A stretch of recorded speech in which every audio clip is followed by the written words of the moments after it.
আমার প্রাণের বাবাজি, খেয়াল করেন ভালো করে। ও বাবাজি, মরণ একদিন পাকড়াও করবে। কার কিভাবে মরণ হবে সেটা জানে আল্লাহ। মহিলা গোলাম রেখেছি, গোলাম খেদমত করে মহিলার সন্তান হবে। প্রসবের সময় আগুনের বড় দরকার। গোলামকে ডেকে বলে, গোলাম আগুন এনে দাও।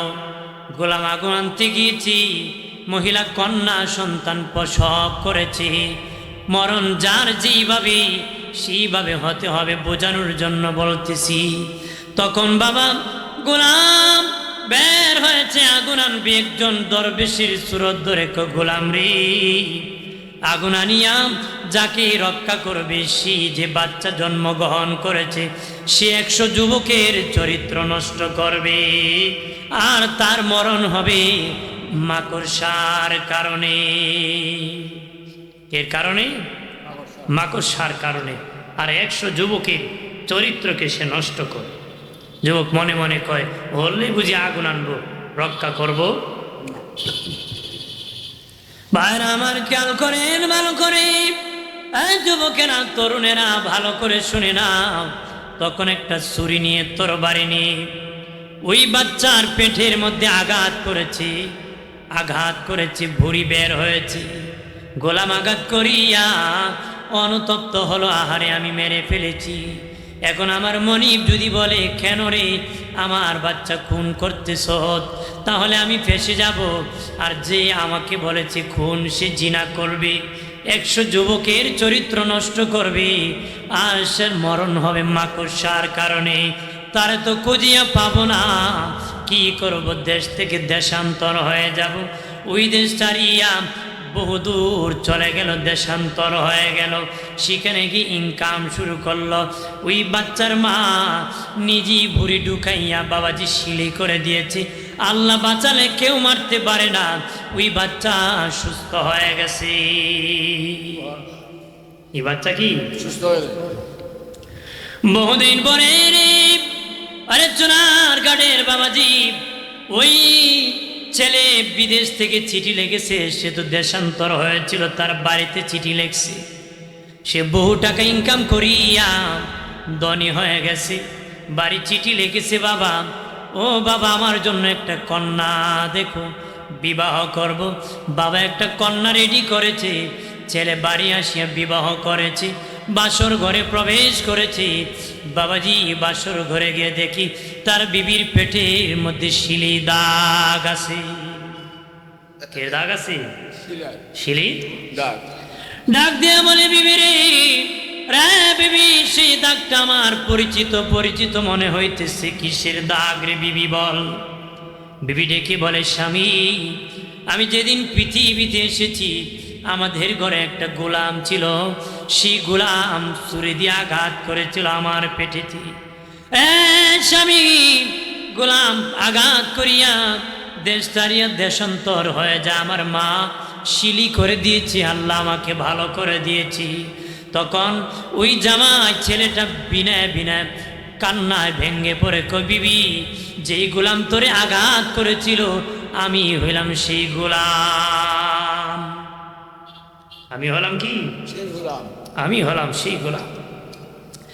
বিবি ডেকে বলে, রে স্বামী, কেন রে আমারে আঘাত করে তুমি এইভাবে কেটে দিয়েছিলা? আমাকে তুমি চাকু দিয়ে কেন আঘাত করেছিলে? কো বিবি, শোন রে বিবি, আমি যখন, তোর মা আমাকে যখন আগুনের কথা বলেছিল, বের হয়েছি। একজন দরবেশ বলতেছে, তুই নাকি 100 যুবকের চরিত্র নষ্ট করবি, তোর মরণ নাকি মাকড়সার কারণে হবে। আমি দেখলাম, তার জন্য আমি আগুন নিয়ে যাব, আর সে 100 যুবকের চরিত্র নষ্ট করবে। তারে আমি খুন করে ফেলবো, যেন কোনো যুবকের চরিত্র নষ্ট না করতে পারে। যুবকের চরিত্র ঠিক রাখতে তুই, তখন আমি আঘাত করেছি। তখন তার বাবাজি বিবি ডেকে বলে, স্বামী, তাহলে সব খবরই তুমি জানো আগে। তখন স্বামী ডেকে বলে, বিবি, ওই দিন দরবেশ আমারে বলেছিল তুমি 100 যুবকের চরিত্র নষ্ট করবা। বিবাহ তো হয়ে গেছি রে, বলো রে বিবি, সত্যি কি তুমি 100 যুবকের চরিত্র নষ্ট করছো নাকি? কয় স্বামী, সব তো জানি, গোপন করে লাভ নাই, সত্যি রে স্বামী, আমি 100 যুবকের চরিত্র নষ্ট করেছি। একটু চিল্লায় বলি নাউজুবিল্লাহ। কই সত্যি আমি 100 যুবকের চরিত্র নষ্ট করেছি। এরপরে বেবি ডেকে বলে স্বামী, আমার আল্লাহ তওবা করলে ক্ষমা করবেনি। স্বামী ডেকে বলে বিবি, আল্লাহ ক্ষমাশীল, ক্ষমা করে দিতে পারে। বিবি রে, একটা পেয়েছি প্রমাণ, সত্যি তুমি 100 যুবকের চরিত্র নষ্ট করেছো। আর একটা হলো মাকড়সার কারণে তোমার মরণ হবে রে বিবি। ওরে বিবি, ওটার থেকে তোমাকে বাঁচাতে হবে, রক্ষা করতে হবে, নিশ্চিত তোমার এইভাবেই হবে।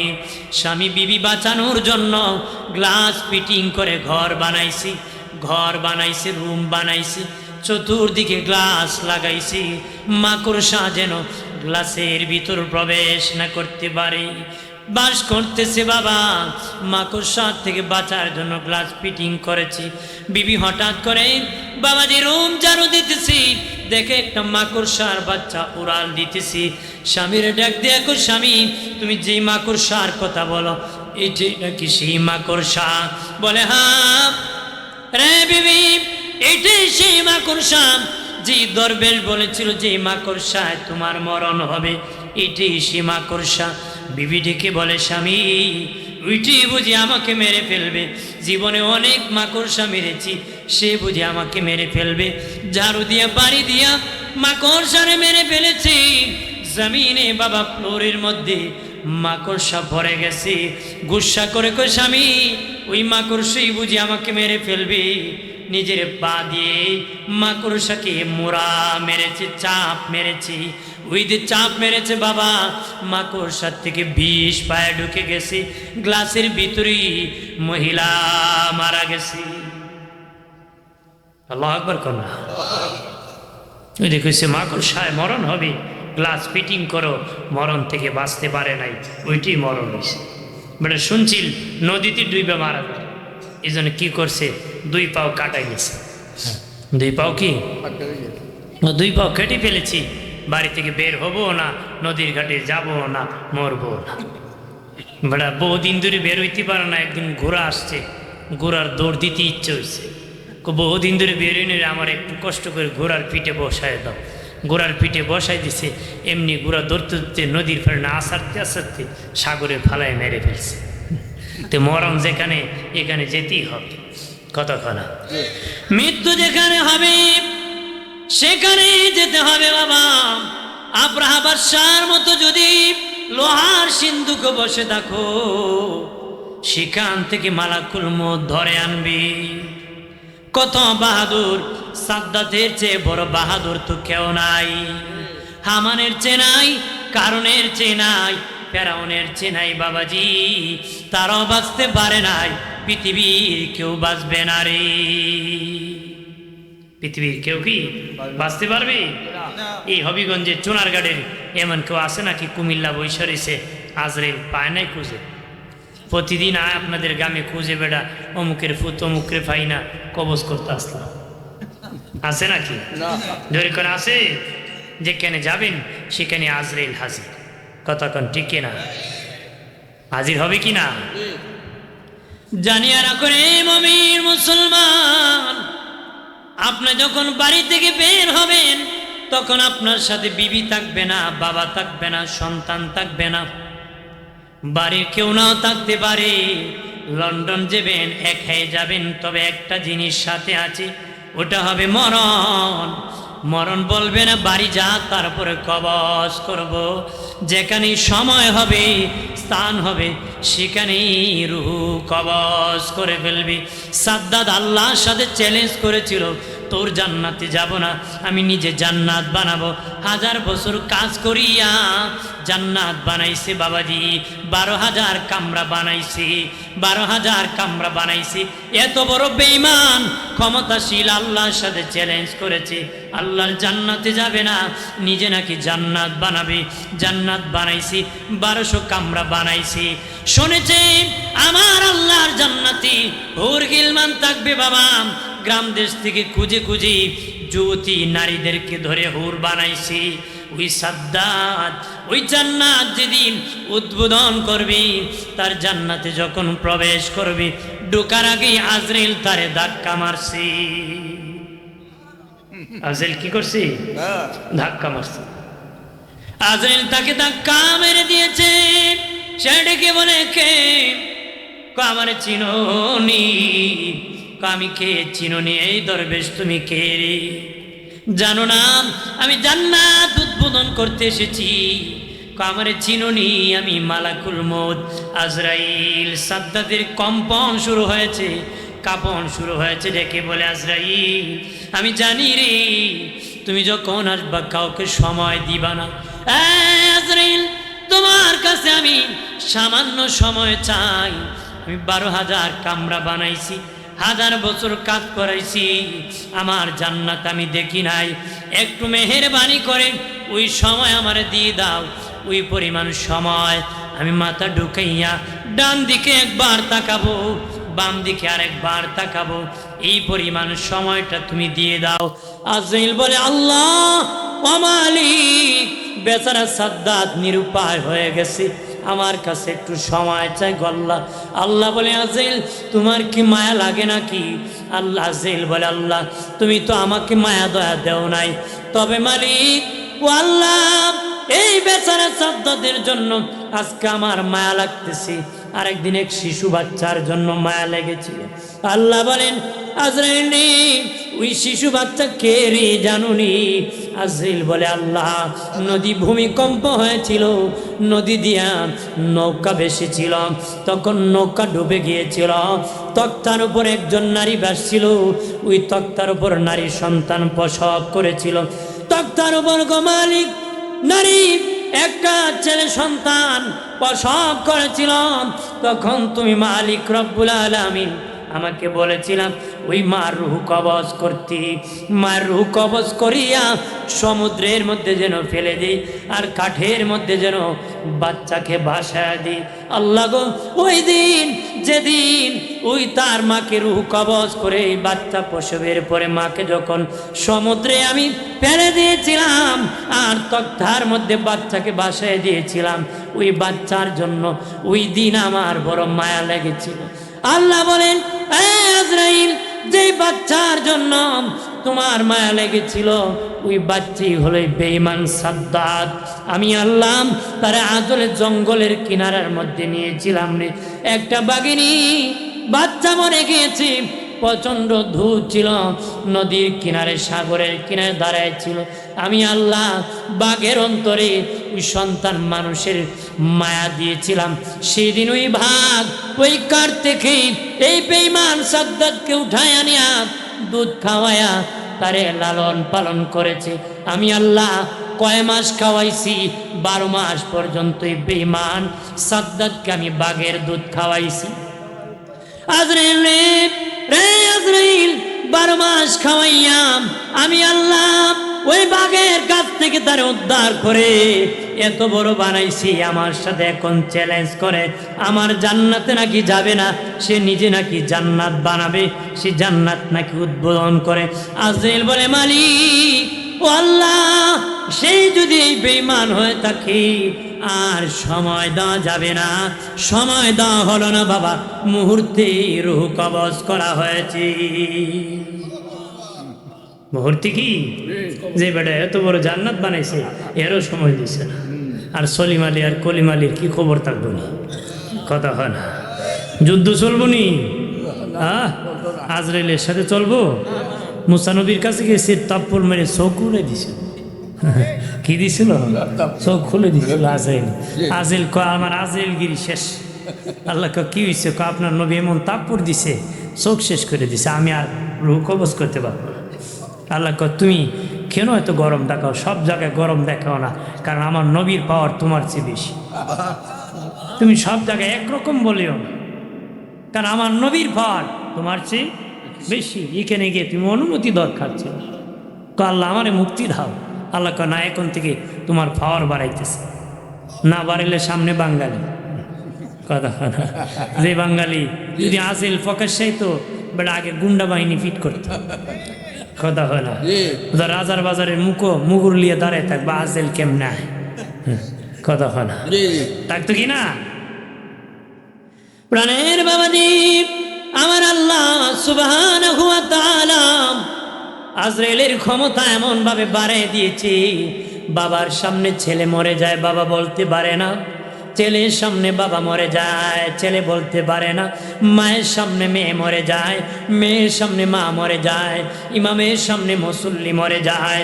বাবাজি দেশের বুদ্ধিজীবীরা আজরাইল কেমনে ঢুকি কেমনে বাহির হয়, রুহু কিভাবে রুহুটা নিয়ে যায় দেখার জন্য বাবাজি সাকরাতের বিছানায় মানুষ পড়ে আছে, গ্লাস ফিটিং করে রাখছে, দেখি আজরাইল কেমনে ঢুকি কেমনে বাহির হয়, রুহুটা কিভাবে নিয়ে যায় পরীক্ষা করার জন্য গ্লাস ফিটিং করে বাবা বয়স্ক যে সাকরাতের বিছানায় তারে ঢোকায় রাখছি। চতুর্দিকে মানুষ দাঁড়িয়ে আছে, কিভাবে আজরাইল ঢুকি আর রুহ কবজ করে কিছুই দেখে নাই। হঠাৎ করে গ্লাস ফেটে গেছে, হঠাৎ করে গ্লাস ফেটে গেছে, আর কিছু বলতে পারে না, লোকটা মরে গেছে। আমার আল্লাহ এত ক্ষমতা বাড়াই দিছে, পৃথিবীর কারো ক্ষমতা নাই। আদম নবীকে বানানোর জন্য আজরাইলকে পাঠিয়েছিলেন মাটি নেওয়ার জন্য, উনি একটা খাবলা দিয়া মাটি নিয়েছিলেন বাবা। এক খাবলায় তাফসীরের কিতাবে এসেছে 40 মণ মাটি নিয়েছিল রে। ওই মালাকুল মউত রূহ কবজ করে ভাগার সুযোগ নাই। সুযোগ আছে? নাই নাই। দালালুদ্দিন সুইতি কইছে 500 ফিরিস্তা জাতা দিয়া ধরে, চাপ দিয়া ধরে, কারণ এক ফিরিস্তি দিলে উপায় নাই, আর 500 ধরে। 500 দিলে উপায় আছে নি? এই জন্য বাবাজি বলেছেন, যখন রুহ কবজ করা হন মানুষের রুহুটা 80 জায়গা দিয়ে পলাইতে চায়, 80 জায়গা দিয়ে মানুষের রুহু 80 জায়গা দিয়ে পলায় যেতে চায় রে। এই জন্য বলেছে মৃত ব্যক্তির পাশে কমজোর মানুষ বসিও না রে। যদি রুহুটা পায়ের দিকে এসে জোর করে, লোকটা যদি লাথি মারে শেষ করে দিবি, আঘাত করে শেষ করে দিবি, অতে ক্ষমতা বেড়ে যাবে রে বাবাজি। রুহু বাবা এইভাবে দৌড়াদৌড়ি করে রে। রুহু কি? রুহুকে নবী বলেছেন রুহু আল্লাহর হুকুম। রুহুটা কত বড় দয়াল নবী বলেন, একটা মানুষ যত বড় রুহুটা তত বড়। আল্লাহর হুকুম দিয়া রাখছি। রুহুটা যখন আজরাইল কবজ করে আত্মা পা নাড়া বন্ধ হয়ে যায়, আত্মারা বন্ধ হয়ে যায়, এইভাবে নড়াচড়া করতেছি। আমার আল্লাহ বারে তালাম হুকুম করলে বের হয়ে যায় বাবাজি, লাশ হয়ে যায়। আরো আস্তে কর। রুহটা যখন বের হয়ে যায় লাশ হয়ে যায়, আর কোনো দাম নাই, আর কোনো মূল্য নাই। পৃথিবীর সবচেয়ে বড় বোঝা হলো লাশ। সন্তান হইয়া বাবার জন্য বড় চিন্তা করিনি। একটা মাত্র ছেলে মরে গিয়েছি, বাবার কাছে কঠিন বোঝা হয়ে গেছে। রাত 10টায় যদি মরে যাও মানুষ বড় ভয় পায়, পাহারা কেমনে দিব রে। মসজিদের ইমাম খুঁজি, হাফেজে কোরআন খুঁজে তেলাওয়াত করবি। কার জন্য বাড়ি বানাইবা, যেই কাটে ঘুমাইবা সে কাটে ভয়তে কেউ ঘুমায় না রে। মিথ্যা কথা কইছি না? ভয় পায় ও রুহু নাকি ক্ষতি করবে, রুহু নাকি তারে ধরে নিয়ে যাবে। মানুষ কান্না করে বেটার ফুলায় বিড়ি টানে। বেটা মানুষ তেলাওয়াত করে কান্না করে, তুই বিড়ি টানে। আমারে যেটা ই গেছি এটা করি, আমার ই গেছি এটা বাপেও খায়, পোলায় বা আসেনি। ভালোই তো করতে গিয়া, কারণ বাপের তুই বিয়ার সময় আকাম করছে। কথা হয় না আমার প্রাণের দুস্থ বুজুর্গরা, আমরা হলাম মুসলিম জাতি। মুসলমানের বিয়ার সময় মুসলমানের অভ্যাস নাই, সব হিন্দু সংস্কৃতি। ঠিক কিনা বলে? যেই জামাই বাবু বিয়ে করবে তারও নামাজ নাই, ওযু নাই, গোসল নাই। যে মেয়ের বিয়ে হবে তারও নামাজ নাই, ওযু নাই। 7 দিন আগ থেকে বাবা ধুম্মুর ধুম্মুর মারে, আছে কিনা? যেই বেটার টাকা আছে সে বাবা বারাটি নারী না ছায়, যার টাকা নাই ধুম ধুম মারে বক্স। এটা বাবা গজব, লানত। লানতের রহমত আসতে পারে না, ওই মেয়ের ঘরে ভালো সন্তান হতে পারে না। বাপ ভালো তো বেটা ভালো, মা ভালো তো মেয়ে ভালো, গাই ভালো তার বাছুর ভালো, দুধ ভালো তার ঘি ভালো। কথা হলো গাই ভালো না, বড় বীজ দিত 27.5। কথা হলো হ্যাঁ, 100 দিব, মানে মরে যাবো মিয়া। এজন্য নিজে ভালোই তো, তাহলে ভালো হওয়া যাবে। আপনি আম গাছ হন, আম দিবি। কথা হলো হ্যাঁ, এমন দুল ভাজে বীর মধ্যে, এত অসহ্য লাগে। দিদি চাচা তোমার বাড়িতে বলবে যে আমার নাতি বাজায়, হ্যাঁ কামার নাতি বাজায়। বেটা ফেরিস্তার কবর বাড়ি দিব, কব আপনার নাতি হুকুম। কেনা এই সময় আরাম লাগলো। দরমুজ কম দিত না তো, দরমুজ কি যে দরমুজ দিয়ে বাড়ি দিব, নবী কইছি দরমুজ জিন আর ফিরিস্তা মিলো সামাল দিতে পারবে, এমন বাড়ি দিব। বাপের নাম ভুলাই দিব। তাহলে লাল দেখলি ফাল মাইরেন না, লাল দেখে কি এক বেটার ফুলা আসিল গুঞ্জা, কি আসিল গুঞ্জা। গুঞ্জার এই ফুলা বাপি বিয়ে করাইব, মেয়ে খুঁজতেছে। আর এক বেটার ফুরি আসিল লোলা। গুঞ্জার বাপ গিয়ে মেয়ে দেখতে গেছে, চেয়ারে বসা মেয়ে দেখলে সুন্দর, বাবাও ধনী, মেয়েও সুন্দর। বেটা ভাবছে আর খবর নিয়ে কি করবো, আমার ফুলা গুঞ্জা। ঠিক করে লিখছি বিয়া। মেয়ের বাবা কয় আমি খবর নিয়ে কি করবো, আমার মেয়ে লোলা। বিয়ে ঠিক হয়েছে। বিয়ের দিন যখন বরযাত্রী আইছে, ছেলের বাবা গান গায়, জিত্তা গেল গুঞ্জা ফুয়া, জিত্তা গেল গুঞ্জা ফুয়া। তার বরযাত্রীরা তার ছেলে দুইটার আরো দুইটা আছে, করে তোর বাপেরই গান গায়, জিততে গেছে গুঞ্জা ফুয়া। দুই ভাই বাবা এটা কি গান? দেখ তোরা হইলো সুন্দর, বউ পাইছ কালা, হোর বাড়ি গরিব। আর আমার ফুলা গুজা, বউ পাইছে সুন্দর ডকের ফর্সা, আর শ্বশুর বাড়িও ধনী। শ্বশুর বাড়ি কি ফুলান গুসা করে গেছে না, গুসা করে না বিয়া। আরে বাবা বিয়া দুলা বাড়ি গোষ্ঠী গুসা করালে উস্তা কথা হয় না। বলে হালাই না বাঁকা গেল না তেরা গেল, দুলাভাই হল গাছের আগায় ফা। আরে বাপ বোঝা যায় ওই বিয়া কর বাবা।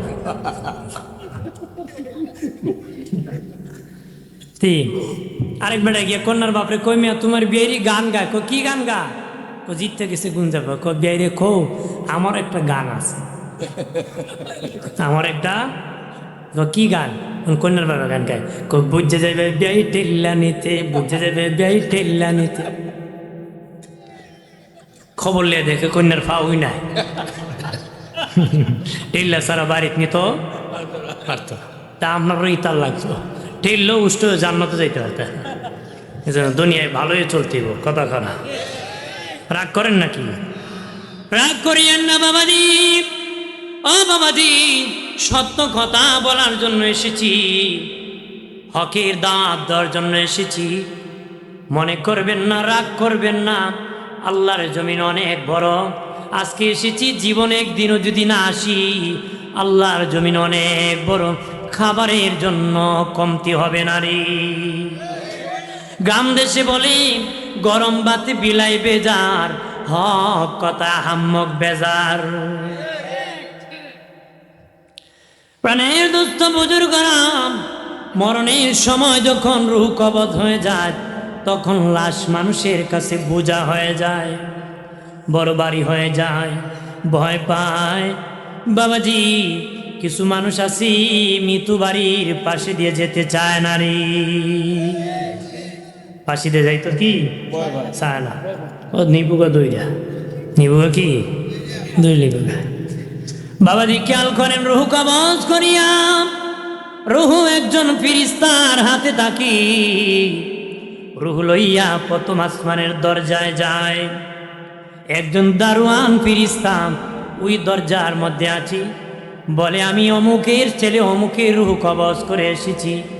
দারোয়ান বলে আমার কাছে লিস্টি খাতা আছে। ফিরিস্তা বলেন লিস্টি খাতা আছে, যদি জান্নাতি হয় অনুমতি আছে, জাহান্নামী হলে অনুমতি নাই। লিস্টি দেখিয়া বলবে জান্নাতি, দেরি না আয় অনুমতি দিয়ে দিলাম। দুখিয়া বাবা সব দরজা খুলে যাবে, জান্নাতির দরজা খুলে যাবে। বাবাজি আজরাইল নিজ হাতে জান্নাতীদের লিস্টি খাতার মধ্যে তার নামটা লিখে দিবি, রুহু জমিনে নিয়ে আসবে। একজন ফাসেক, সুদকুর, ঘুষখোর, হারামখোর, জিনাখোর, মদখোর, একজন নাফরমান গুনাহগারের রুহু যখন কবজ করে ঠিক ওই আসমানের দরজা যায়। ফেরেশতা লিস্টি দেখে কয় না, আল্লাহ নিষেধ করেছে এমন নাফরমান আসলে যেন অনুমতি দেই না, অনুমতি যেন দেই না, অনুমতি নাই। রুহু নিয়ে জমিনে আসি, জমিনে 6 মাইল পর্যন্ত নরম মাটি, তারপরে দেওয়া যায় না। তামার পাহাড়, সীসার পাহাড়, লোহার পাহাড়, 28 মাইল নিচে চিন, তারপরে জাহান্নাম। ওই জাহান্নামের দরজা খুলে যাবে, রুহু লইয়া জাহান্নামের ভিতর প্রবেশ করবে। রুহু জাহান্নাম ঘোরাঘুরি করবে, রুহু নিয়ে জমিনে আসবে। কেউ বাঁশ কাটতেছি, কেউ খবর খনন করতেছি, কেউ কান্না করতেছি, গরম পানি করতেছি, কেউ বিলাপ করতেছি, এক একজন এক এক কিছু করতেছে। বাবাজি আম্মা জান আয়েশা বলেন, ইয়া রাসূলুল্লাহ, ওগো মায়ার নবী, মানুষের ইন্তিকালের পরে সবচেয়ে বেশি দুঃখের সময় কোনটা, কষ্টের সময় কোনটা, যন্ত্রণার সময় কোনটা? বাবাজি শুনে নেন, সবচেয়ে বেশি যন্ত্রণার সময় কোনটা? নবী বলেন আয়েশা রে, যখন রুহুটা কবজ হয়ে যায়, রুহুটা একজন ফেরেশতার হাতের মধ্যে থাকি, কে কি করতেছে রুহু সব দেখতেছে। যখন তার ছেলেরা বাবার লাশ, যখন বাবার কাপড় চোপড় খোলা শুরু করে, লুঙ্গি টানিয়া খুলে, গেঞ্জি কেসি দিয়ে কাটা শুরু করে, শার্ট প্যান্ট খুলে ফেলে, এইভাবে মায়ের কাপড় যখন মেয়েরা খুলে ফেলে, মুর্দার রূহ চিৎকার দেয়া বলে, বাবা অনেক কাপড় আলমিরাতে আছে রে, আর জীবনে আমি বাবা গায়ে দিব না। আমার গায়ে যে জামা আছে রে, কিছুক্ষণ সময় আমাকে পড়তে দাও, কিছুক্ষণ সময় আমাকে পড়তে দাও, আমি বাবা আর জীবনে পড়বো না, আমারে কিছুক্ষণ পড়তে দাও। আল্লাহ নবী বলেন, পৃথিবীর কেউ মানে না, টানিয়া টানিয়া কাপড় চোপড় খুলে ফেলে। ওই সময় মুর্দার রুহু বড় কষ্ট পায়। ইন্তেকালের পরে 1 নম্বর যন্ত্রণা, একটু চিল্লায় বলে আল্লাহু আকবার। 2 নম্বর যন্ত্রণা হলো, মা আয়েশা বলেন নবী কি? দয়াল নবী বলেন আয়েশা, যখন লাশটা খাটিয়া থেকে নামানো হয়, তার কাঠ থেকে, তার বিছানার থেকে, পালং থেকে যখন লাশটাকে নামায়া দেওয়া হয়, নিচে নামায়া দেওয়া হয়, আমিরুল মুমিনিন খলিফাতুল মুসলিমিন ওমর ইবনুল খাত্তাব রাদিয়াল্লাহু তাআলা আনহু বলেন, পৃথিবীর মানুষ, তোর মা মরে যাক, বাপ মরে যাক, এত তাড়াতাড়ি নিচু জায়গায় নামাই দিও না। মুর্দার রুহু বড় কষ্ট পায়, ঢালাইতে রাখি, অনেক উঁচু জায়গায় রাখিও, সম্মান করি। নবী বলেন আয়েশা রে, যখন খাট থেকে নামায় দেওয়া হয়, তখন মুর্দার রুহু বড় কষ্ট পায়। ইন্তেকালের পরে 2 নম্বর যন্ত্রণা, একটু চিল্লায় বলে আল্লাহু আকবার। সাল্লাল্লাহু আলা মুহাম্মাদ সাল্লাল্লাহু আলাইহি ওয়াসাল্লাম। সাল্লাল্লাহু আলা মুহাম্মাদ সাল্লাল্লাহু আলাইহি ওয়াসাল্লাম। সাল্লাল্লাহু আলা মুহাম্মাদ সাল্লাল্লাহু আলাইহি ওয়াসাল্লাম।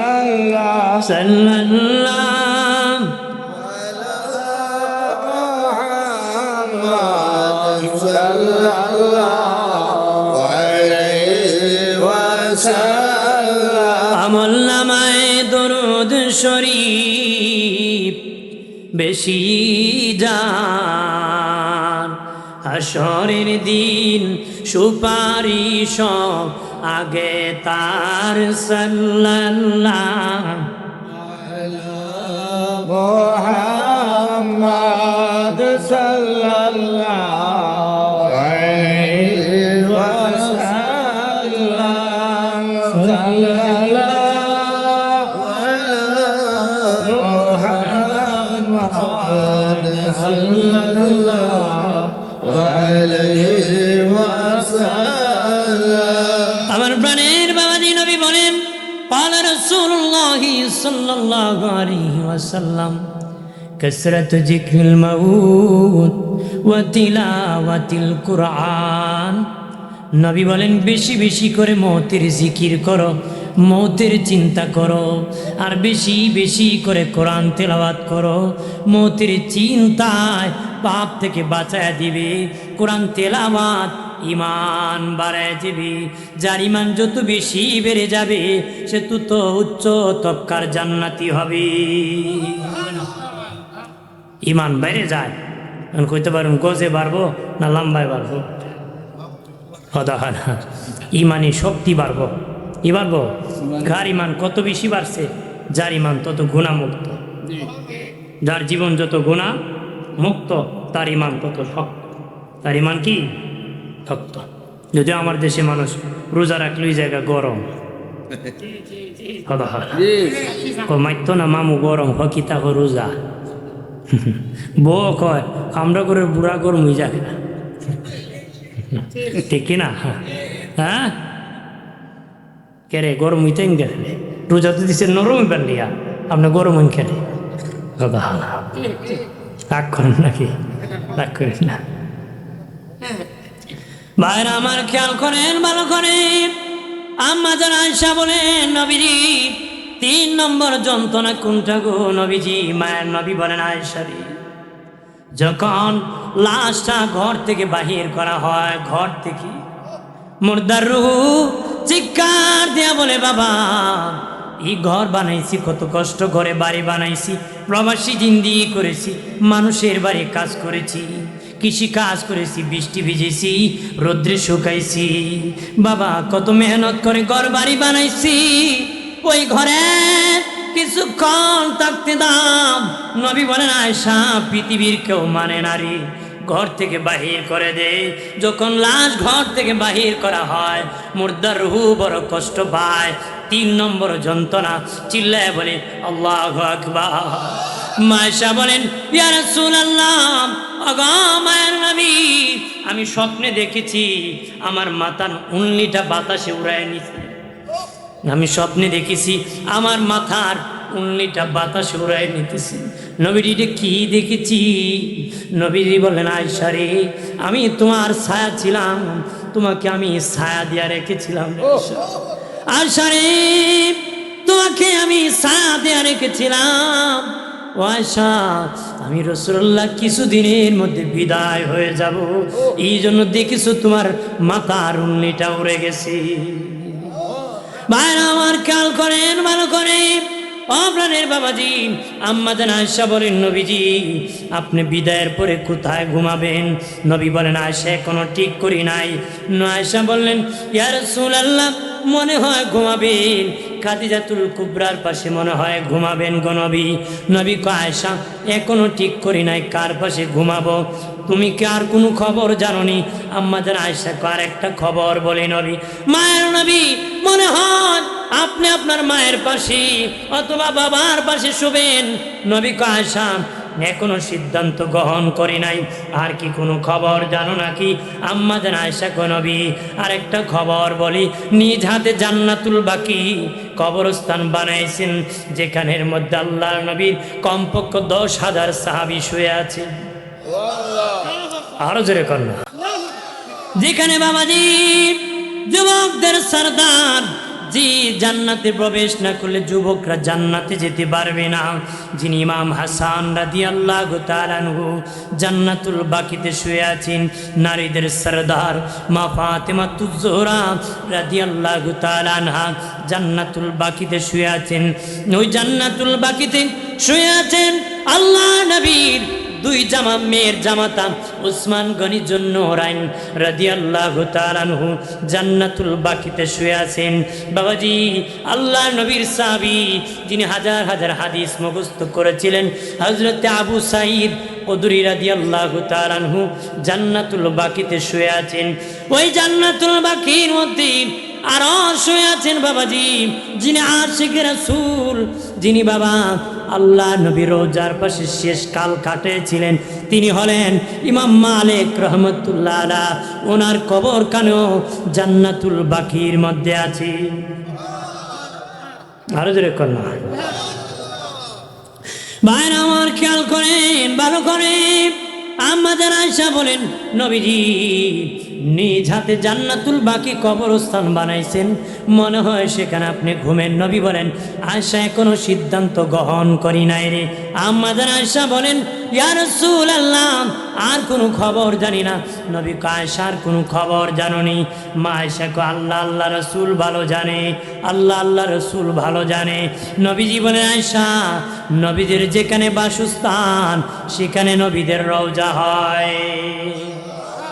কারণ আল্লাহ নবী যেদিন মেরাজে গিয়েছিলেন বোরাক থেমে গিয়েছিল। নবী বলেন জিবরিল উঠে কোন জায়গারে? দুনিয়া না আসমান? জিবরিল বলেন নবীজি এটা দুনিয়া, নাম হলো ইয়াসরিব। নবীজি এটার নাম হলো ইয়াসরিব। নবীজি যেখানে বোরাক থেমেছে এখানে আপনার মসজিদ হবে, যেখানে দাঁড়াইছে আপনার বিবি আয়েশার হুজরা হবে। ইয়া রাসূলুল্লাহ আপনার বোরাক যেখানে থেমে গিয়েছে এখানে আপনার পবিত্র রওজা মুবারক হবে। মায়েশা বলেন নবীজি ওগো মায়ের নবী আমার চেয়ে ভাগ্যবান কে আর হতে পারে? নবী দুনিয়ায় আমার ঘরে ঘুমাইছেন, ইন্তেকালের পর নবী আমার ঘরে ঘুমাবে। জওয়ালা কন্যা দুনিয়ায় নবী ঘুমাইছে, ইন্তেকাল শরীফের পরেও নবী আমার ঘরে ঘুমাবে। এবার আমাদের আম্মা আয়েশা সিদ্দিকা রাদিয়াল্লাহু তাআলা আনহা বলেন নবীজি আপনার পাশে কে ঘুমাবে? নবী বলেন তোমার বাবা আবু বকর ঘুমাবে। ইয়া রাসূলুল্লাহ আমার বাবা আবু বকরের পাশে কে ঘুমাবে? নবী বলেন আয়েশা তুমি আয়েশা সিদ্দিকা ঘুমাবে। ঠিকই আল্লাহ নবীর ইন্তেকাল শরীফের পরে 3 দিন পরে নবীকে রওজা মুবারকে রাখা হয়েছে। 3 দিন কেন দেরি হয়েছে? আল্লাহ নবীর রওজা শরীফ ছোট্ট ছিল বাবাজি, হুজরা শরীফ ছোট্ট ছিল, সাহাবায়ে কেরাম বেশি ছিলেন। জিয়ারত করতে করতে করতে করতে 3 দিন সময় লেগেছিল। দলে দলে তাওয়াফ করে জিয়ারত করতে করতে 3 দিন সময় লেগেছিল। নবীর জানাজা হয় না। নবীর জানাজা কি হয় নাই? নবীর জানাজা হয়েছে কারণ নবীর জানাজা পড়ার মতন কোনো ইমাম বানায় না। গোবর দিয়ে কি কাপড় পরিষ্কার হয় নাকি? কথা ভালো, গোবর দিয়ে কাপড় পরিষ্কার হয়? পরিষ্কার হয় না। নবীর জানাজার ইমামতি করার মতন কোনো লোক আল্লাহ বানান না, এই জন্য নবীর জানাজা হয় না। সবচেয়ে বড় কাফেলা, সবচেয়ে বড় যে কাফেলা জিয়ারত করেছিল ওই কাফেলা হলো আবু বকর সিদ্দিক রাদিয়াল্লাহু তাআলা আনহুর কাফেলা। ওই কাফেলা হযরত আলী বলেন আল্লাহ নবী ইন্তেকালের পরে আমি আলী চিন্তায় পড়ে গেলাম। ইন্তেকালের পরে স্বাভাবিক মাইয়িতকে উপর কাপড় টাঙ্গাইয়া গোসল করাইতে হয়। আমি নবীকে কি করব? কাপড় খুলবো নাকি পানি দিব নাকি? হযরত আলী বলেন চিন্তায় পড়ে গেলাম। আওয়াজ এসে গেল নবীর কাছ থেকে, আলী আলী রে আমি রাসূল জীবনে কোনোদিন নাপাক হই নাই, তুমি কাপড় খোলা লাগবে না, আমার কাপড়ের উপর তুমি পানি ঢেলে দাও। আর যেরকম আমার দয়ালে নবী যেই দেশে ঘুমায়, আমার জিন্দা নবী প্রেম যদি শিখিবি রে মন প্রেম যদি শিখিবি রে মন সব ছেড়ে চল মদিনায় আরে সব ছেড়ে চল মদিনায় আমার দয়া নবী আমার জিন্দা নবী তোর দেখলে ছবি পাগল হবি দেখলে ছবি পাগল হবি কাঁদবে বসে নিরালায় আরে কাঁদবে বসে নিরালায় আমার দয়া নবী যেই দেশে ঘুমায় আমার জিন্দা দয়াল নবীর যখন রোজা মুবারকে রাখা হবে নবীর একজন গোলাম যাইয়া একটা চাদর মুবারক বিছায়া দিছে আরো জোরে কন্যা নবীর একজন গোলাম একটা চাদর মুবারক নিচে বিছায়া দিছে সাহাবায়ে কেরাম বলেন কি বিছাইলা কেন রে সেটা বিছাইলা বলে শুনি না সেটা দয়াল নবীর চাদর মুবারক নূরানি বদন মুবারক লেগেছি জান্নাতি চাদর আমার নবীর নিচে বড় মানায় ভাইরা আমার খেয়াল করেন আবু বকর সিদ্দিক রাদিয়াল্লাহু তাআলা আনহু যখন খেলাফতের দায়িত্বে বসে গেলেন উনি যখন অসুস্থ হয়ে বললেন হযরতে আলী বলেন আমি দেখার জন্য গিয়েছি হযরতে আলী রাদিয়াল্লাহু তাআলা আনহুকে হযরতে সিদ্দিক আকবর কালিরি আমার ইন্তিকালের পরে তুমি গোসল করাইবা কাফন পরাইবা আল্লাহ নবীর রোজার পাশে আমার রোজা মুবারক হওয়ার কথা তবে রে আলী আমার নবীর রোজার পাশে আমার কবর খনন করবা না হযরতে আলী বলেন কেন করব না কেন করব না আবু বকর ভাই নবীর বিদায়ের পরে আমি দেশ চালাইছি নবী যে আমার প্রতি বেজার আছেন না খুশি আছেন আমি আবু বকর জানি না রে আলী রে রে আলী নবী হয়তো বেজার হয়ে যেতে পারেন রে এই জন্য কবর খনন করবা না গোসল করাইয়া কাপন পরায় খাটিয়া উঠাইয়া জানাজা পড়িয়া লাশ খানি নিয়ে নবীর রোজার পাশে যাইবা যায়া আমি হতভাগা ইবনে কুহাফার ছেলে আবু বকরের সালাম খানি দিবা আর বলবা নবীজি অগমায়া নবী হতভাগা আপনার আবু বকর আপনার পাশে ঘুমাইতে চায় অনুমতি দেন হযরতে আলী বলেন সত্যি সিদ্দিক আকবর ইন্তিকালের পরে গোসল করায়া কাফন পরায়া জানাজা পড়িয়া খাটি আল্লাহর নবীর রওজার সামনে যায় আমি সালাম দিয়াম বলে ইয়া রাসূলুল্লাহ ওগো আমার নবী আপনার আবু বকর আপনাকে সালাম দিয়েছে আর আপনার পাশে ঘুমাইতে চায় জি আবু বকরকে জান্নাতি নবী বলেছে ইন্তিকালের পরে আগে কয় নবী বেজার না খুশি এই চিন্তা করে আরে সোনার গাড়ি বাজার বাজারের মুসলিম জনতা তোমরা কি চিন্তা করেছো নবী বেজার আছে না খুশি আছে একটু কি ভাবছনি বিছানার মধ্যে মাথা লাগায় দয়াল নবী আমার প্রতি খুশি না বেজার চিন্তা করছনি আমি সারাদিন কি করেছি ওই কাজের দ্বারা নবী আমার প্রতি নারাজ হয়ে গেছে নাকি এই ভাবনা করছনি অথচ আবু বকর জান্নাতি ওর পরে নবীর কাছ থেকে অনুমতি নিতে হবে হযরত আলী রাদিয়াল্লাহু তাআলা আনহু বলেন আল্লাহ নবী রোজার পাশে যাইয়া আমি সালাম দিয়া বললাম নবী ওগো মায়ার নবী আপনার আবু বকর আপনার পাশে শুইতে চায় একবার বললাম শব্দ নাই দুবার বললাম শব্দ নাই তিনবার বললাম শব্দ নাই আমি আলী ভয় পেয়ে গেলাম সেজদায় পড়ে কান্নায় ভেঙে পড়ে গেলাম নবী এত তাড়াতাড়ি আবু বকরকে কেমনে ভুলে গেলেন হিজরতের সাথী গুহার সাথী মক্কার বাড়িঘর বিক্রি করে মদিনার পল্লীতে ঘর বানাইছে আপনি নূরের নবীর পাশনে নামাজ পড়ার জন্য ও নবীজি কিভাবে ওই আবু বকরকে ভুলে গেলেন হযরতে আলী রাদিয়াল্লাহু তাআলা আনহু বলেন আল্লাহর কসমকে বলি বলতে দেরি আল্লাহ নবীর রওজা তরতর করে কাঁপতে শুরু হতে দেরি রওজার ভিতর থেকে আওয়াজ আসলো আলী রে আলী অনুমতি লাগবে না আমার আমার বন্ধু আবু বকর আমার পাশে ঘুমাবে, অনুমতির দরকার নাই, শুয়ে দাও। দুই বন্ধু একই চাদরের নিচে ঘুমায়া থাকবো।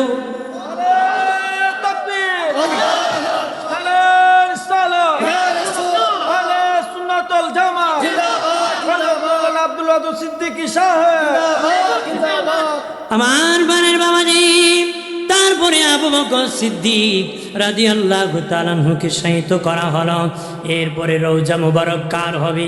আল্লাহ নবীর ইন্তিকালের পরে আম্মা জান আয়েশা নবীর রওজা প্রতিদিন রাতের বেলা জিয়ারত করতে, প্রতিদিন রাতের বেলা জিয়ারত করতে। সিদ্দিক আকবর ইন্তিকালের পরও আম্মা জান আয়েশা জিয়ারত করতেন। এবার খেলাফতের শাসন আমল আমিরুল মুমিনিন খলিফাতুল মুসলিমিন ওমর ইবনুল খাত্তাব রাদিয়াল্লাহু তাআলা আনহু, উনি যেদিন ইন্তেকাল করবেন অসুস্থ হলেন কেমনে জানেননি। মসজিদ নববীর মধ্যে উনি বাবা ইমামতি করতেছেন, নামাজের মধ্যে ওনাকে অতর্কিত আঘাত শুরু করলো। ওনার শরীরে আঘাত শুরু করে দিলাম। রক্ত যাওয়া যখন শুরু হয়ে গেল, দেখলেন আর ইমামতি করা যাবে না। পিছন দিক থেকে একজন সাহাবীর হাতে দড়িয়া টান দিয়ে নামাজের মুসল্লায় দাঁড় করায় বলেন, নবীর সাহাবী, আমি ওমর শহীদ হয়ে যেতে পারি রে, আমার নূরের নবীর মসজিদের জামাত বন্ধ হতে পারে না রে। ধরে কন্যা সুবহানাল্লাহ।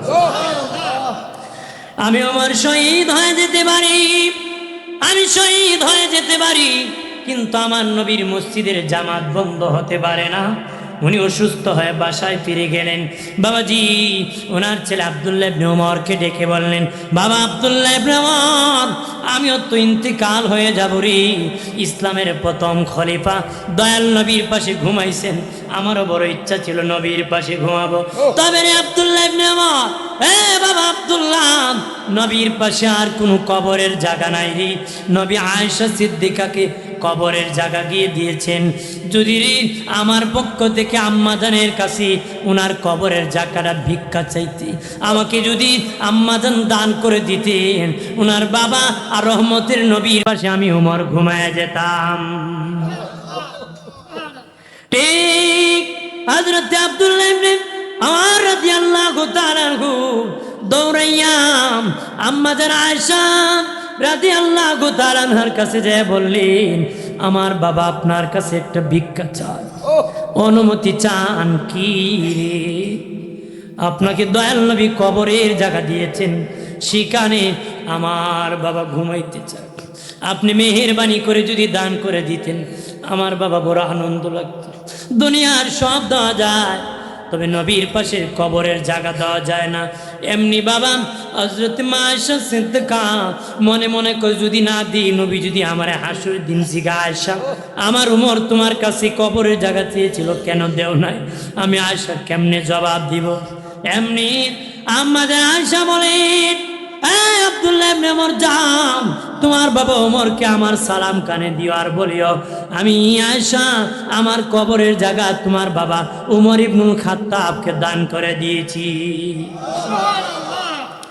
এরপরে আব্দুল্লাহ ইবনে ওমর বলার পরে হযরত ওমর ফারুক বলে, বাবা ভুল হয়ে গেছে, এটা ঠিক হয় নাই, মা আয়েশাকে এই কথা বলা ঠিক হয় নাই, কারণ আমি এখন ক্ষমতায়, হয়তো প্রেসিডেন্ট বলে উনি দিয়ে দিতে পারি। বাবা এটা ঠিক হয় না, তবে রে আমি যেদিন মরে যাব রে, তখন তো আর কোনো ক্ষমতা থাকবে না। ওই দিন আবার যাই আম্মাজান আয়েশার কাছে কবরের জায়গার অনুমতিটা নিবারে। ঠিকই হযরত ওমর ইবনুল খাত্তাব রাদিয়াল্লাহু তাআলা আনহু ইন্তিকালের পরে আবার বাবা আম্মাজানের কাছে অনুমতি না হলো, দাও হলো। বাবাজি হযরতে আবু বকরের পাশে ওমর ইবনুল খাত্তাবকে শায়িত করা হলো। ধরে কন্যা সুবহানাল্লাহ। তারা শুয়ে আছে আল্লাহ নবীর রওজার পাশে। সর্বপ্রথম নবীজির রওজার মাটি হাসরের মাঠে পেটে যাবে। কি হবে? পেটে যাবে। নবী বলেন, আমি সর্বপ্রথম হাসরের মাঠে দাঁড়াবো, আমার আগে কেউ দাঁড়াবে না রে। সব নবীর আগে আমি দাঁড়াবো, সব উম্মতের আগে আমার আবু বকর আর উমর দাঁড়াবে। নবী দাঁড়ানোর পরে সব নবী দাঁড়িয়ে যাবি বাবাজি, সব উম্মত কবরে আটকা পড়বে। ফেরেশতা যায় বলবে, নবী আপনার দুজন উম্মত যতক্ষণ তাদের রওজা থেকে উঠবে না ততক্ষণ কারো কবর ফাটবে না। তারা কারা? জিবরিল বলবে, নবীজি তারা আপনার আবু বকর আপনার উমর, তারা দুজন যতক্ষণ উঠবে না ততক্ষণ কেউ উঠতে পারবে না। দয়াল নবী এমনি বলবেন, আবু বকর দাঁড়াও, উমর দাঁড়াও, তারা দুজন দাঁড়িয়ে যাবি। সবাই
তো হতে পারে না নবী, কোন কেমনি কাদামাটি লেগেছি। নবী কয়, জিবরিল দুনিয়ায় উম্মতের জন্য কান্না করেছি, রোজা যায় কানতে কানতে আমার রোজার মাটি কাদা হয়ে গেছে। আল্লাহর ওলি মনসুর আল্লাহ দেখি নবী রোজাটা সাগর হয়ে গেছে। ডাক দিয়া বলে, নবী কেমনে গো সাগর হয়ে গেছে? নবী বলে, মনসুর দুনিয়া উম্মতির জন্য কান্না করেছি, রোজায় কানতে কানতে সাগর হয়ে গেছে। ঘুম থেকে উঠিয়া আল্লাহর ওলি মনসুর আল্লাহ বাজারে বাজারে ঘুরে আর গান গায়, কয় কান্দায় না, কান্দায় না নবীরে,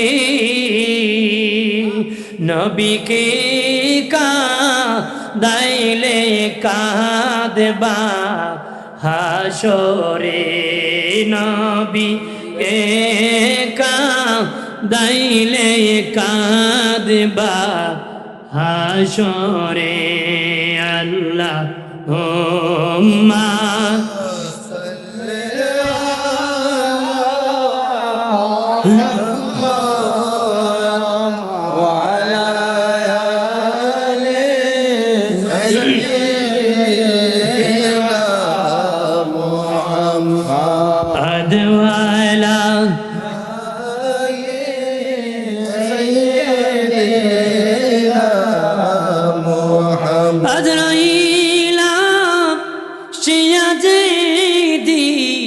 নিবে প্রাণ, 3.5 হাত জায়গা হবে বাসস্থান। আল্লাহ ওম্মা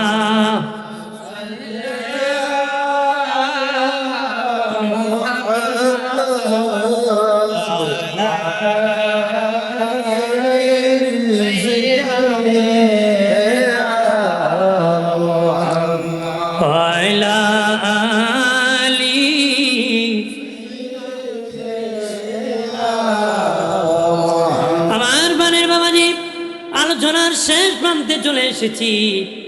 তখন জিবরিল আমিন বলবে, নবীজি আপনার কাফনের কাদা মাটিটা আমি পরিষ্কার করে দিই। নবী বলবেন, না রে জিবরিল, না না, কাদা মাটি পরিষ্কার করতে দিব না। ওই মাটি নিয়ে আল্লাহর দরবারে যাব, আমি দেখাবো উম্মতের জন্য কত কান্না করেছি।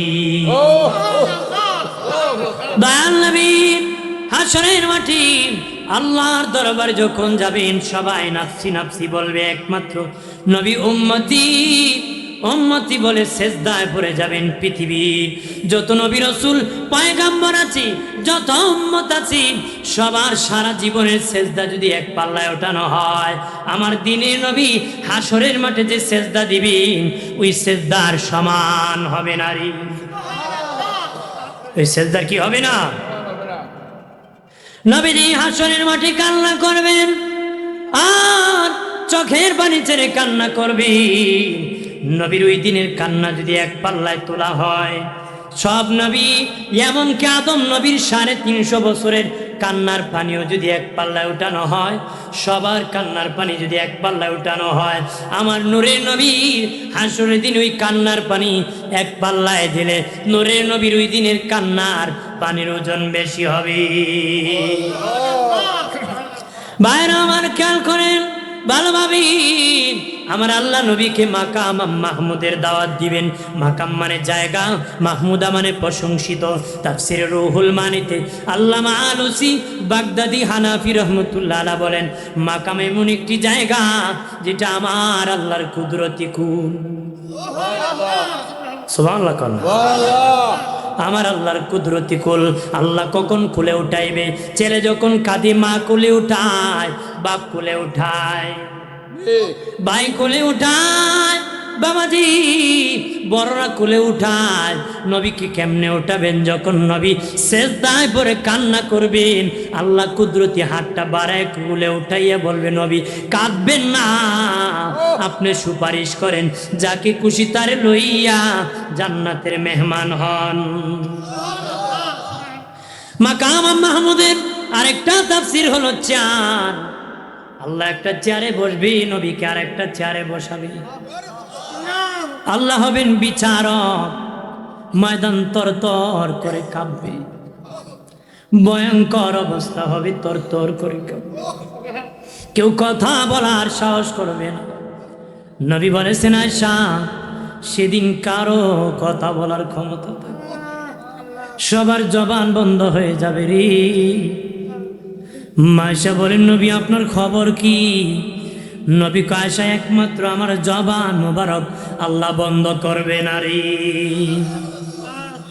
রে আয়েশা, সেদিন আমি সকলের পক্ষ থেকে সর্বপ্রথম সুপারিশ করব, খাস হাম সুপারিশ আমার নবী করবে। হাম সুপারিশ কি? পরে খাস সুপারিশ অন্য নবীগণও করবেন, নবীগণ করবেন, সাহাবায়ে কেরাম করবেন, শহীদগণ করবেন, কোরআন শরীফও সুপারিশ করবেন। এটা খাস। আর নবী সবার পক্ষ থেকে হাম, সব নবী রসুল গোটা আসল পাঠি বেঈমান কাফিরের পক্ষে সুপারিশ করবে। তারা ওই সময় আবদার করবে যে হাসরের মাঠ থেকে মুক্তি চাই, জানি দুযোগে দিবা আল্লাহ, দুযোগ দিয়ে দাও, তবে হাসরের মাঠ থেকে মুক্তি দাও। নবীর সুপারিশের দ্বারাই বিচার শুরু হয়ে কেউ জান্নাতে, কেউ জাহান্নামে যায়।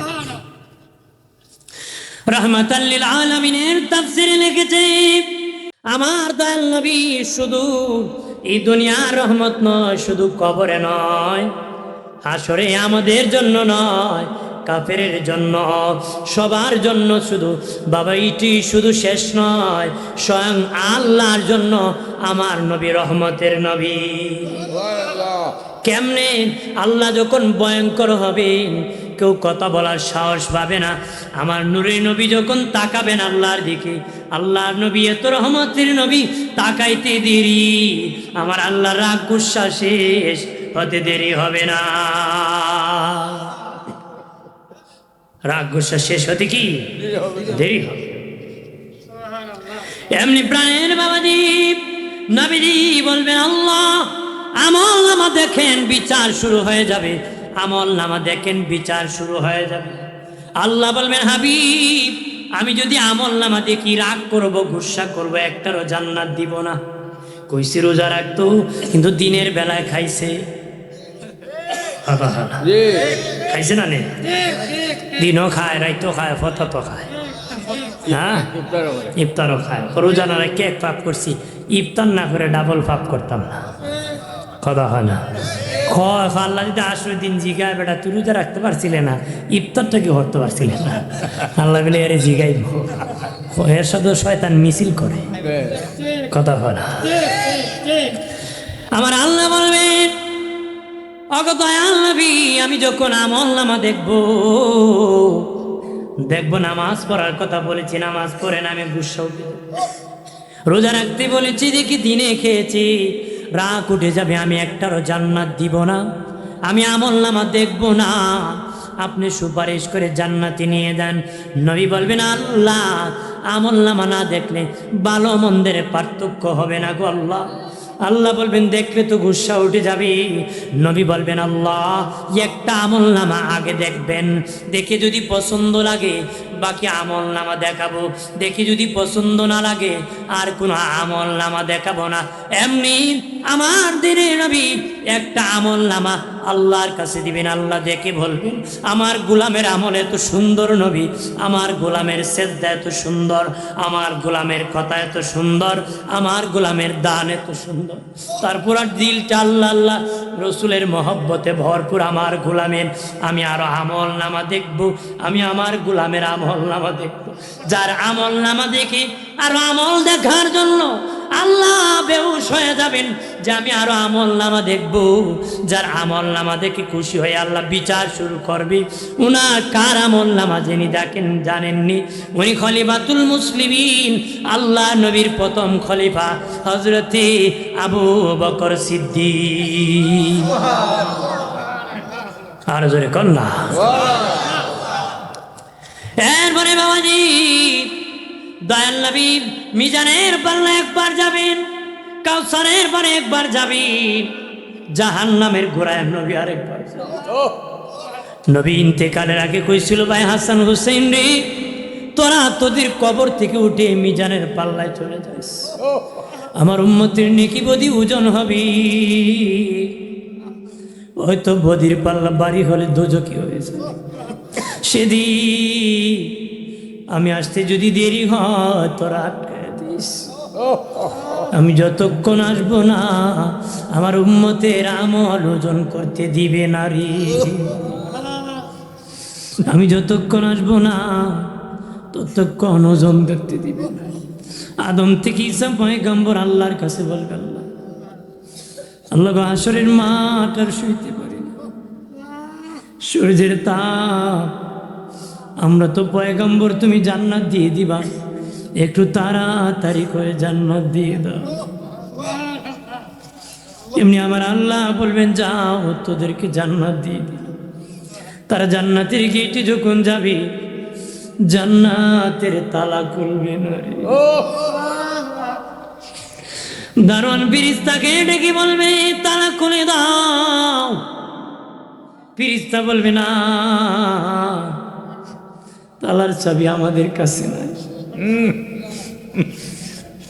তালা ভিতর দিকে ন বাহিরে মারা আছে তালার চাবি আমাদের কাছে নাই চাবি রহমতের নবীর হাতে আছে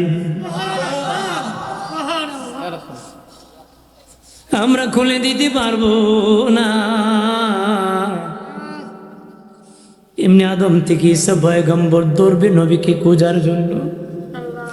ঠিক মিজানের পাল্লার কাছে যখন আসবি দেখবি ইমাম হাসান হুসেন দাঁড়িয়ে আছে বলবে হাসান হুসেন তোমাদের নানা কই কি জন্য খুঁজতেছে বলবে জান্নাতে যেতে চায় তোমার নানার কাছে চাবি আছে তাড়াতাড়ি যেতে চায়। ইমাম হাসান হুসেন বলবে আমার নানা উম্মতির জন্য বেহুশ হয়ে দৌড়াইতেছি তোমাদের তো কিছু না কিছু উম্মত ছিল গো নবীগণ তোমাদের কি তোমাদের উম্মতের জন্য একটু মায়া লাগে না তোমাদের কি তোমাদের উম্মতের জন্য মায়া লাগে না তোমরা কেন তাড়াতাড়ি জান্নাতে যাওয়ার জন্য বেহুশ হয়ে আছো? তারা দৌড়াবে, দৌড়ে নবী দেখা পাবে। নবী বলবেন, আমার একটা উম্মত যতক্ষণ জান্নাতে যাওয়ার বাকি থাকবে, আমি রাসূলুল্লাহ জান্নাতের তালা খুলব। আর জোরে নবীজি বলেন, আমি কাউসারে যাব, আমার উম্মতকে আমি কাউসার খাওয়াবো। কাউসারের পাত্র কতটা হবে? নবী বলেন, আকাশের যত তারা আছে কাউসারের পাত্র ততটা আছে, তারা গনে শেষ হবে না, কাউসারের পাত্র গনিয়া শেষ হবে না। কাউসার কেমন হবে? দুধের সে সাদা, মধুর সে মিষ্টি। জোরে কন্যা বাবাজি। ওমর ইবনুল খাত্তাব রাদিয়াল্লাহু তাআলা আনহু কাউসার পাত্রের মধ্যে ভরে দিবেন, আবু বকর সিদ্দিকের হাতে ভরে দিবেন, সিদ্দিক আকবর হাতে নিয়ে আল্লাহর নবীর হাত মুবারকে দিবেন, আর আমার দয়াল নবী নিজ হাতে উম্মতকে কাউসার খাওয়াবে। জোরে কর। একবার জীবনে কেউ যদি কাউসার খেতে পারে 40 বছরের ভিতরে পানির পিপাসা হবে না। অন্য হাদিসে এসেছি, জীবনও কোনোদিন পানির পিপাসা হবে না। আর জোরে কর। এরপরে নবীজি জাহান্নামের গোড়ায় যাবেন, দৌড়াদৌড়ি করবেন। আল্লাহ নবী মেরাজে যেদিন গিয়েছিলেন, দেখেন আরো সে ডান পাশে 112টা কুরসি, 312টা কুরসি, আর এক পাশে বাম দিকে একটা কুরসি। আল্লাহ, একদিকে 312টা আর একদিকে একটা। আল্লাহ বলেন, 312 জন রসুলের জন্য বানাইছি, আর একা আপনার জন্য আলাদা বানাইছি। আল্লাহ আলাদা কেন নবী? 312টা কুরসি জান্নাতের উপর, আপনার কুরসি বানাইছি জাহান্নামের উপর। নবী বলেন, আল্লাহ ও মালিক, আমার কুরসি কেন জাহান্নামের উপর? আল্লাহ বলেন, হাবিব, কোন নবী তার উম্মতকে খুঁজে জাহান্নাম থেকে খুঁজে জান্নাতে পৌঁছাবে না, একমাত্র আপনি রাসূলুল্লাহ জাহান্নাম থেকে আপনার উম্মতকে খুঁজে হাতে ধরেন জান্নাতে পৌঁছায় দিবেন। আপনার সম্মানে আমি একটা কুরসি রাখছি। দয়াল নবী যেদিন উম্মতের জন্য জাহান্নামে ঝাঁপ মারবেন, দয়াল নবীর সম্মানে জাহান্নাম জান্নাতুল ফেরদাউস হয়ে যাবে। আর যদি বলি, দয়াল নবী উঠে আরোহণ করবেন, আর হযরত বেলাল উঠে লাগাম ধরবেন, নবীর ড্রাইভার হবেন। বাবাজি, নবী জান্নাতের তালা খুলবেন, নবীর সাথে সাথে পিছনে সব নবীগণ জান্নাতে প্রবেশ করবে। সব নবী প্রবেশের পরে এরপরে উম্মতে মুহাম্মদী যাবে। এরপরে কি? উম্মতে মুহাম্মদীর আগে কোন উম্মত জান্নাতে যেতে পারবে না। আমরা পরে এসেছি, আগে জান্নাতে যাব। পরে এসেছি কি? মানুষ যখন ঘুমায়, বলেন কি পরে ঘুমায়? না, পরে কি ঘুমায়? হ্যাঁ, মানুষ যখন ঘুমায়, বাবাজি হঠাৎ করে দেখবেন চোখ ঘুমুচ্ছে, ঠিক না? হ্যাঁ, তার মানে চোখ ঘুমিয়ে গেছে, কিন্তু হাত দিয়ে বাতাস করতেছে, তার মানে হাত ঘুমাইছে। হাত কি? একটু পরে বাতাস ছেড়ে দিছে, তার মানে অটোমেটিক পাকা ছেড়ে দিছে। হাত কি? পরের দিন কত তোরা কি গল্প করেছো, আমি সব শুনছি। কতই ঘুমে আসলে আমার কান সজাগ আছে, কান কি আছে? বাইরে আমার খেয়াল করেন, সর্বশেষ কান ঘুমায় বাবা, সর্বশেষ কান ঘুমায়। জানিয়ে রাখেন, কানের মধ্যে 19টা ছিদ্রি আছে বাবা, কানের ভিতরে 19টা ছিদ্রি আছে। ওই 19টা ছিদ্রি যদি আল্লাহ নামে ভরপুর করতে পারেন, ওই কান আল্লাহর কুদরতি কান হয়ে যাবে। কেমনি বুঝবেন সব ছিদ্রি আল্লাহ নামে ভরপুর? কেমন হয়েছে বুঝবেন? যেদিন হারাম আওয়াজ শুনলে বিরক্ত হবেন, যেটা শুনলে আল্লাহ বেজার হবেন, ওইটা শুনলে যখন রাগ করবেন, বুঝবেন ওই কান আল্লাহর পছন্দের কান হয়ে গেছে। সুবহানাল্লাহ। সর্বশেষ ঘুমায় কান, আর যখন মসজিদে ফজরের আজান হয়, বলেন সর্বপ্রথম ঘুম থেকে উঠে কে? কথা হয় না, ঘুম থেকে উঠে কি? সবার শেষে ঘুমায় কান, সবার আগে উঠে কান। ঠিক আকাবের হযরতগণ উদাহরণ দিয়া বলেন, মানুষ ঘুমাইতে যখন শেষে ঘুমায় কান, আগে উঠে কান। আমরা উম্মতে মুহাম্মদী সবার শেষে এসেছি, সবার আগে আমরা জান্নাতে যাব। যাইতে চাই কি না? হ্যাঁ, জান্নাত তো সবাই যেতে চায়, কাম করতে চায় না। কথা হয়। কোন হিন্দুরও যদি কোন বেটা তুই দুজকি, রাগ করবো, কে দুজকি বেটা, আমি স্বর্গে যাই। কথা হয়, রাগ করবো নি? রাগ করবো, কিন্তু জান্নাতের কাজ করতে চায় না, জাহান্নামে যেতে চায় না, জাহান্নামে স্বভাব খাসলত অভ্যাস ছাড়তে চায় না। কথা বলেন না? সোনার বাংলা ঠিক সোনার মানুষই নাই। কথা হয় না? আমাদের চরিত্র ভালো করতে হবে, কবরকে সম্মান করতে হবে, মরতে হবে। শেষ বাড়ি কই? কবর। এখন যারা কবরে আছে ওরা আগে আমাদের কবরবাসী, আমরা তাদের পরে কবরবাসী। ঠিক কিনা বলে? আমরা কি পরে কবরবাসী? মূলত সবাই কবরবাসী। সবাই কি কবরবাসী? কবরে যাওয়া লাগবে কিনা? হাসরে হিসাব দেওয়া লাগবে কিনা? দুনিয়ার যদি বাবাজি জিনা করলে, অন্যায় করলে, পাপ করলে, বাবাজি দুনিয়ার সাধারণ মানুষ কয়েকজনের সামনে বলতে যদি লজ্জা লাগে, শরম লাগে, বাবাজি অপরাধ করতেছেন, হাসরের মাঠে আল্লাহর সামনে কেমনে মুখ দেখাবে? যেখানে স্বয়ং আল্লাহ নিজে থাকবেন, নবী রাসূলগণ থাকবেন, লক্ষ লক্ষ উম্মত থাকবে, সেদিন পাপের কথা কেমনে বলবারে? এই জন্য আগে পাপ মোচন করেন, ক্ষমা চান। আমার আল্লাহ যদি মাফ করে দে, হাসরের দিন ছাড় পেয়ে যাবে। হাসরের দিন কি পাবে? ছাড় পাবে। হাসরের মাঠ ভয়াবহ অবস্থা। নবী সুপারিশ চাই কিনা? চাই। নবী কো, আমার উম্মত যদি কবিরা গুনাহগারও হয়, আমি সুপারিশ করে জান্নাতে নিয়ে যাব। কিন্তু এরপরও কিছু লোক বাকি থাকবো যারা মুসলিম, মান কালা লা ইলাহা ইল্লাল্লাহ ফাদাখালাল জান্নাহ, যে একবার লা ইলাহা ইল্লাল্লাহ পড়েছে, তে একবার হলো কি জান্নাতে যাবে। আল্লাহ সর্বশেষ করব, বাকি আর শাফাআতি, আমার কিছু কাজ বাকি আছে।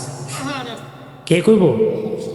আল্লাহ নিজে। উম্মতে মুহাম্মদই চলে গেছে, আল্লাহ বলবেন আমার কিছু কাজ, আল্লাহ নিজে কুদরতি হাত দুজকের ভিতর ঢুকাই দিয়ে জোরে ধরে যারা কালেমা পড়েছিল তাদেরকে উঠায় জান্নাতে পৌঁছায়। সুবহানাল্লাহ কন্যা আর জোরে কা। আমরা চাই কি না? এই জন্য উম্মতের খাতার থেকে নাম মুছবেন না। শুধু মুসলমান হলে হবে না, উম্মত হতে হবে।